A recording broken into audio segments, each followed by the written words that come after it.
讲到这疫情，也改变着旅客对观光和酒店的需求。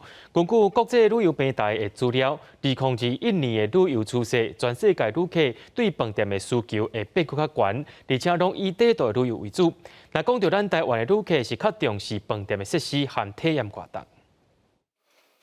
对饭店的房间看出去，美丽景致近在眼前。国内还未解封，不过阵来会当出门，有出国的感觉，就会当透一了气。国际所谓旅游平台调查2021年旅游的趋势，发现经历过疫情，全球旅客上想要爱的旅游方式，以低度旅行、探索在地新的景点，也阁有体验活动为主。 台湾的旅客是对贵美要求较悬，伫咧餐饮的优惠排第一，过来希望有体验活动，其次是希望会当提早 check in， 或者是延后退房。未来会比较流行的趋势哈，可能就是比较少接触外人，会变成就是小家庭为主，包栋可能或是包车哈，然后或是整天留在这个度假村里面哈，然后少移动哈，那这样子的话就是老少咸宜。 旅游专家表示，对国内疫情开始，小家庭、旅游气泡或者是国内度假村的行程有较实行。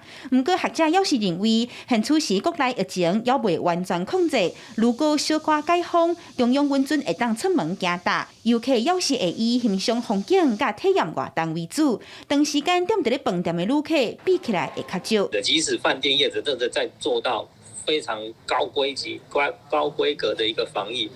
我觉得，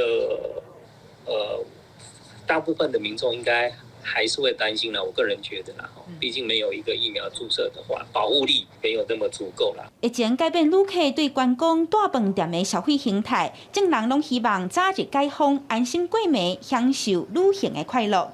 记者闵金玲、何凯台北报道。